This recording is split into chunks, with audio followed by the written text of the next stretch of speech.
السلام علیکم ورحمۃ اللہ۔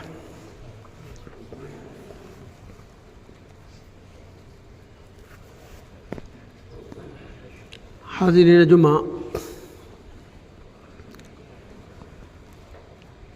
پچھلے خطبہ میرا موضوع تھا تربیت اولاد اور نبوی طریقہ۔ مختصراً ہم نے اس پہ گفتگو کیا تھا، اور آج کے انقلاب میں اس کا تفصیلی مضمون آپ چاہیں تو پڑھ سکتے ہیں کہ پوری حدیث اور اس کے ساتھ۔ آج جو میرا موضوع ہے وہ ہے شادی بیاہ کے رسومات، جہیز اور ان کی تباہ کاریاں۔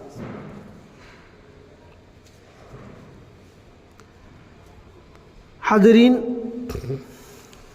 شادی ایک انسان کی فطری ضرورت ہے،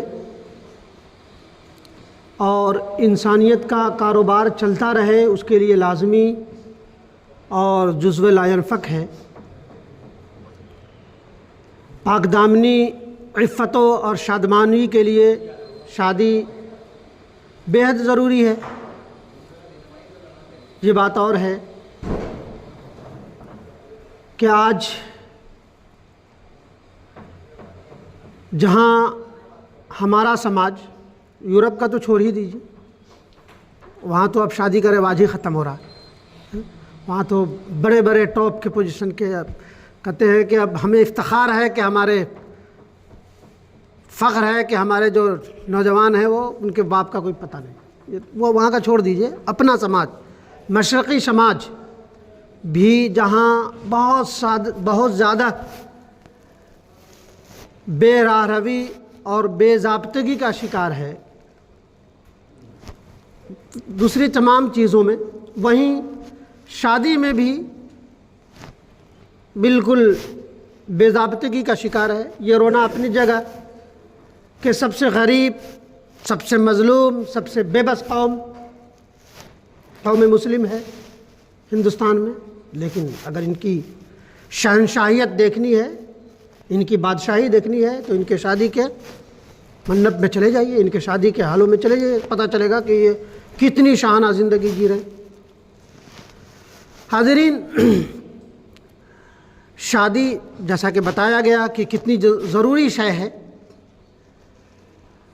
اللہ تبارک و تعالیٰ نے بھی قرآن مجید سورہ نساء آیت نمبر 1 میں فرمایا، یا ایھا الناس اتقوا ربکم الذی خلقکم من نفس واحدۃ وخلق منها زوجها وبث منہما رجالا کثیرا ونساء واتقوا اللہ الذی تساءلون به والارحام ان اللہ کان علیکم رقیبا۔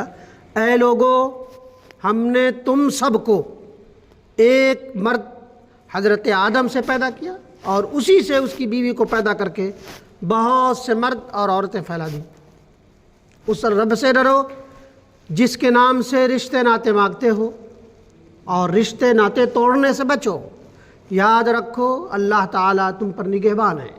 اس آیت میں کہا گیا یا ایھا الناس، اس میں مذہب کی کوئی قید نہیں ہے۔ یا ایھا الناس، اے لوگو، تمام مخلوق انسانی کو اللہ تبارک و تعالیٰ آگاہ کر کے فرما رہا ہے کہ یہ چیز ہے۔ دوسری آیت سورہ آل عمران میں فرمائی گئی کہ یا ایھا الذین آمنوا اتقوا اللہ حق تقاتہ ولا تموتن الا وانتم مسلمون۔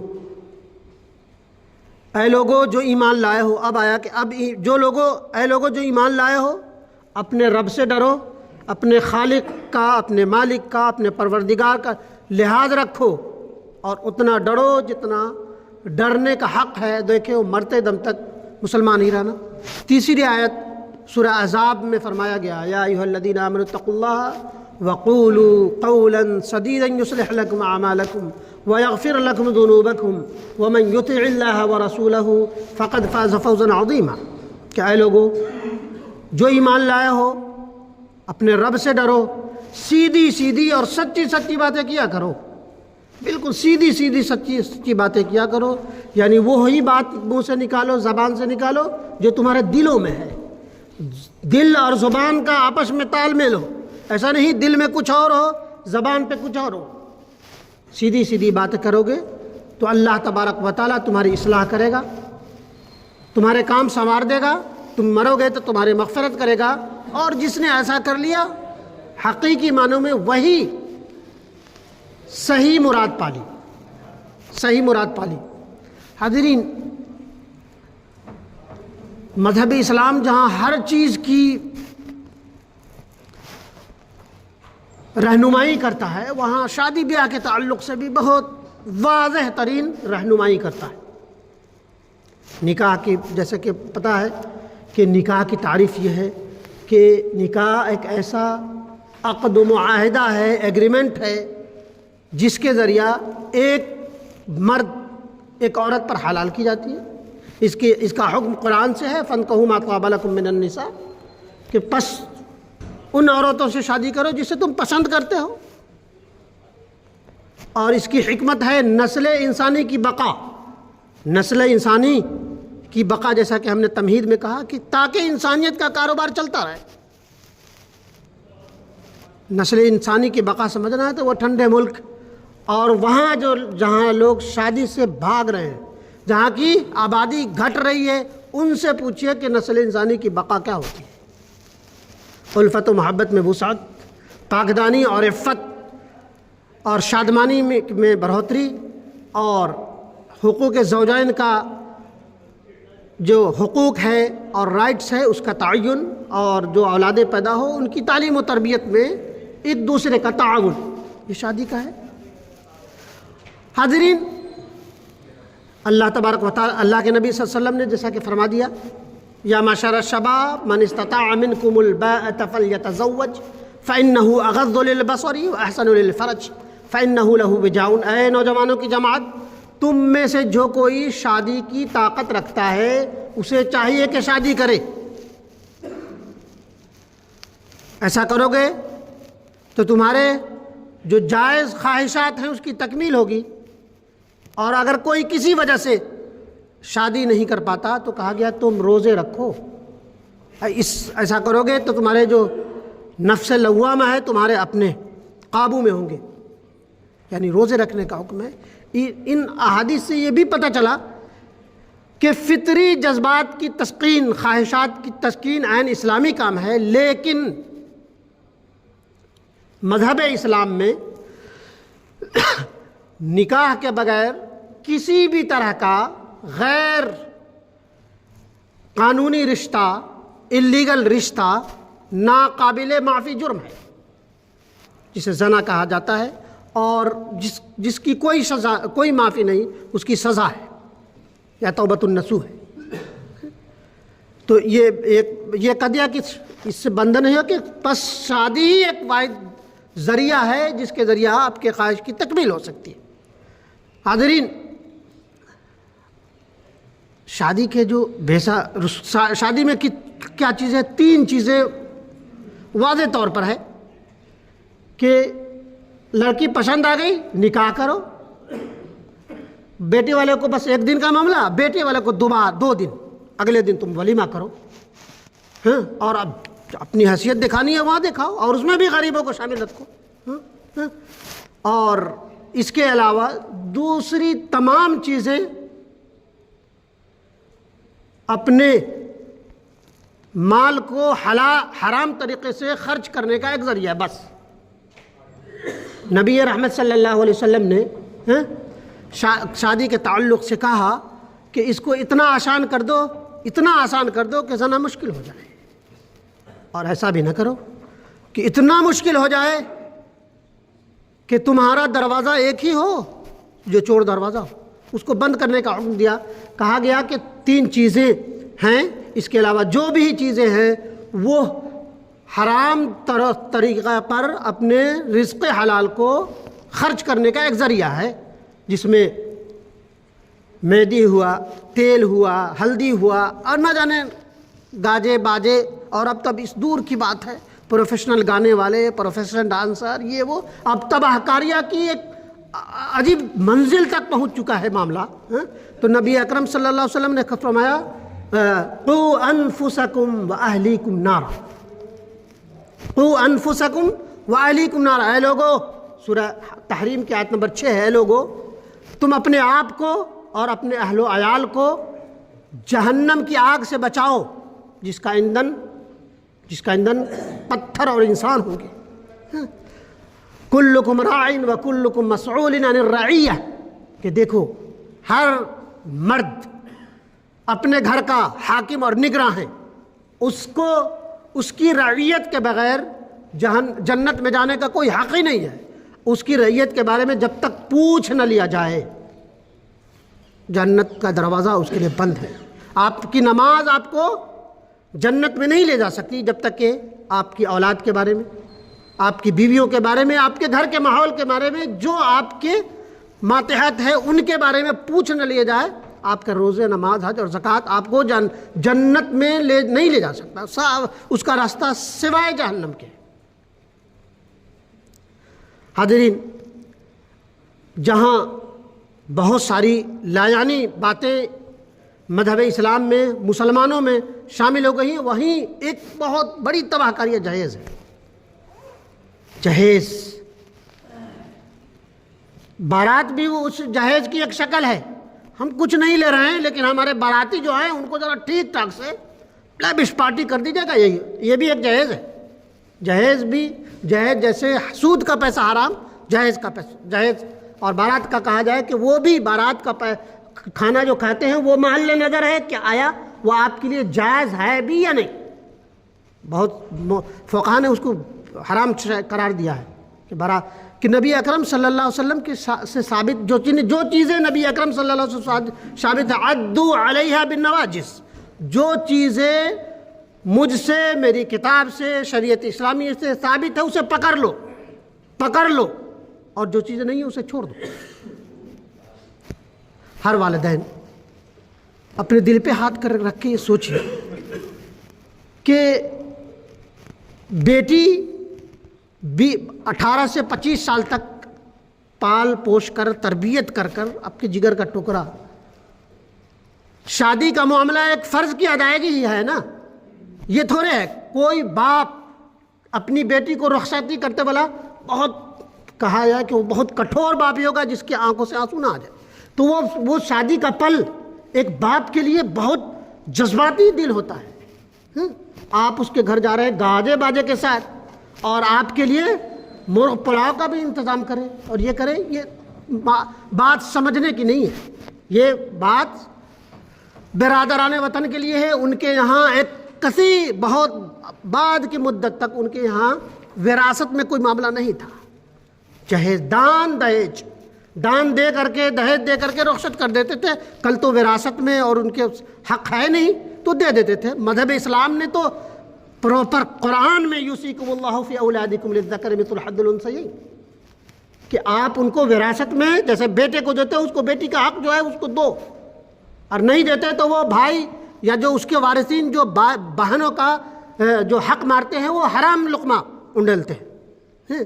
ویل للمطففین کے زمرے میں آتے ہیں کہ وراثت دینے میں معاملہ گول مال کرنے کی فراق میں، اور اس میں جہیز کو تو وہ آیا ہوا ہے دوسرے درس، وہیں بارات اور دوسری جو اشیاء ہیں وہ ساری چیزیں ہیں دوسری جگہوں سے آئے ہیں۔ حاضرین، ایک کچھ مسلم سماج کے کچھ لوگ یہ کہتے ہیں کہ حضرت محمد صلی اللہ علیہ وسلم ہادی انسانیت، پیغمبر ہادی محسن انسانیت نے اپنی بیٹی فاطمہ کو جہیز میں دیا تھا، لیکن سراسر یہ جھوٹ پر مبنی ہے۔ حضرت علی ایک فقیر المثال، قناعت پسند، ان کو اپنا گھر بھی نہیں تھا، ایک کہیں پر رہتے تھے۔ حضرت فاطمہ کے اور حضرت علی کے ولی، دونوں کے ولی آپ صلی اللہ علیہ وسلم، اور وہ بھی نبی اکرم صلی اللہ علیہ وسلم نے اپنی طرح سے کچھ نہیں دیا۔ زیرہ کہا کہ شادی کر رہے ہو کیا کچھ ہے بھی؟ اللہ کے کچھ نہیں، اور تمہارے پاس ایک زیرہ تھا وہ لے آؤ، زیرہ جنگ جہاد میں۔ کہا کہ اللہ میں تو اس سے جنگ جہاد کرتا ہوں، حق اور باطل کی لڑائی میں شامل ہوتا ہوں، لے آؤ۔ کہا کہ اس کو یا تو گروی رکھ کے آؤ، اس کا بیچ کے آؤ۔ جو رقم آئے تھے اس میں سے ایک جو کو پیسنے کا ایک چکی، ایک بستر جس میں کھجور کی چھالیں بھری تھی، 2 تکیا جس میں کھجور کی چھالیں بھری تھی، بس، اور 1-2 شام کے کھانے کا وقت، وہ بھی انہی کی ذرا سے۔ اور اس کو وہ کرتے ہیں کہ حضرت فاطمہ کو بھی اگر ہوتا تو نبی اکرم صلی اللہ علیہ وسلم کی 4 بیٹیاں، حضرت زینب رضی اللہ عنہا، حضرت کلثوم، حضرت رقیہ، ان تینوں میں جہیز کا کچھ معاملہ ہی نہیں، حضرت فاطمہ کو دیا، وہ ان کی زیرہ کی دی ہوئی، اور کہا گیا کہ دیکھو شادی کے لیے اگر بیوی تلاش ہے تو تمہارے والدین، تمہارے گھر والے جائیں، سادگی سے جائیں، پسند کریں، لڑکے کو بھی لے جائیں، لڑکے کی اجازت کے بغیر شاید پسند کریں، اور اگلے دن 2-4 لوگ جائیں اور سادگی سے جیسے نکاح کریں۔ اور حضرت فاطمہ کو جیسے چند عورتیں گئیں اور حضرت علی رضی اللہ عنہ کے حجرے میں پہنچا آئی حضرت فاطمہ کو، بس اتنا ہے، اس کے علاوہ دوسری چیزیں حاضرین جو چیزیں اس میں جائز شکلیں ہیں، وَآتُوا النِّسَاءَ صَدُقَاتِهِنَّ نِحْلَةً، کہ دیکھو عورتوں کا حق مہر جو ہے، مہر اس کو خصوصی کے ساتھ حیثیت کے مطابق دو۔ تو یہاں ایک دور جاہلیت میں ہمارا مسلم سماج بھی اب اس میں بھی بقایا معجل موجل لاکھوں نہیں کروڑوں میں خرچ کر رہے ہیں۔ بیوی کا حق 25,000 30,000 40,000 1 لاکھ 1.5 لاکھ 2 لاکھ، بعد میں جو دینے کا ہے معاملہ، بیوی کو اس کا حق فرسٹ نائٹ میں دو، ورنہ شادی کا کوئی تصور نہیں۔ عربوں میں شادی کا مہر کے بغیر کوئی تصور نہیں ہے، تو وہاں تو بقایا جائز جگہوں پہ خرچ کرنے میں وہ، اور گاجے باجے یہ نہ جانے وہ منہ مانگا روپے کے نتھی لٹانے والا بیچارہ قاضی بھی جائے اس کو بھی دینے کے لیے بس بیچارہ بیٹھا رہے، تکتا رہے۔ کچھ جائز جگہوں پہ آپ کمزور سے کمزور ترین دل والے ہو جائیں گے، اور حرام چیزوں میں لٹاؤ۔ تو کہا گیا کہ شادی بس کہا گیا کہ 3 چیزیں ہیں، او لم ولو بشاتن، کہ دیکھو شادی کی جو بتا دی گئی کہ لڑکی والے کے لیے 1 دن، دوسرے اور لڑکے والے کے لیے 2 دن، 1 دن بارات چند لوگ جائیں گے لے کے آئیں گے، اور اگلے دن ولیمہ ہوگا، اور اس کے علاوہ کوئی چیز شادی میں روا اور جائز نہیں ہے۔ اور اس کے علاوہ جو کہا گیا کہ اولم ولو بشاتن، کہ تم ولیمہ جو ہے ضرور بھی ضرور کرو، چونکہ نبی اکرم صلی اللہ علیہ وسلم سے ثابت ہے، کہا گیا کہ چاہے 1 بکری ہی سے کیوں نہ ہو، آپ اس کو اس میں شامل کرو، اور شادی کو تم اپنے فرینڈ سرکل کو بڑھانے کا ذریعہ مت سمجھو، اس میں غریبوں کا بھی، جو عمرہ کو احباب کو دستی اور انویلپ کے چکر میں جو بلاتے ہو نا، اس کو چھوڑ کر اس کو بلاؤ، چاہے نہ بلاؤ، غربا کو بھی بلاؤ۔ اگر اس میں ولیمہ کو بھی اگر اپنی افتخار کا ذریعہ بناتے ہیں تو اس کو بھی نہیں بنانا۔ اور اس میں بھی کہا گیا کہ آپ لون لے کر کے، سودی قرض لے کر کے آپ کی حیثیت نہیں تو مت کیجئے، ہلکا سا کر دیجئے، 1 بکری، ایک بہت چند لوگ جو نکاح میں شامل تھے ان کو کھلا دیجئے۔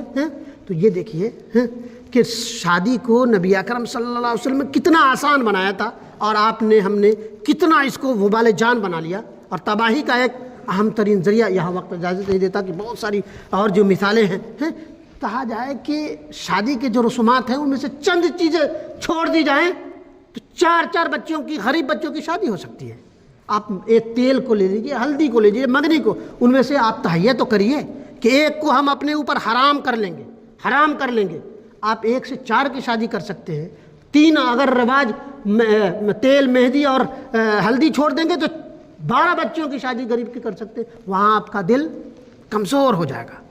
اور بہرحال اللہ تبارک و تعالی ہمیں اور آپ سب کو ان بیجا رسومات، اور ایک قیل قال یہ بھی کریں گے مرد حضرات کہ ہماری چلتی نہیں ہے گھر میں، کیا کرے، عورتیں مانتی نہیں ہیں، تو کاہے کے لیے دیا الرجال قوامون کا کنسپٹ اسلام نے، کہ مرد گھر کا نگراں ہے، حاکم ہیں، گھر کے پالیسی میں صرف عورت کا حق نہیں ہے۔ آپ اگر صرف عورت کے ہاتھ چھوڑ دیتے سارے گھر کے ساری چیزیں، ذمہ داریاں، تو آپ نبی اکرم صلی اللہ علیہ وسلم کی لائی ہوئی شریعت کا مذاق اڑا رہے ہیں۔ ان کو شامل رکھیے رائے میں، ان کی رائے لیجئے، انہیں ادب و احترام سے دل کی محبت کے ساتھ ان کو گھر میں رکھنا ہے، لیکن ساری کہ ہم وہ بیٹیاں عورتیں نہیں نہ مانتی ہیں. تو یاد رکھیے وَلَا تَزِرُ وَازِرَةٌ وِزْرَ أُخْرَى، کہ کسی کا بوجھ قیامت کے دن کسی کے سر نہیں ڈالا جائے گا. بیوی کا معاملہ صرف اس کے ذاتی معاملے کے بارے میں پوچھا جائے گا، بیٹے کا معاملہ اس کے ذاتی معاملے کے بارے میں پوچھا جائے گا.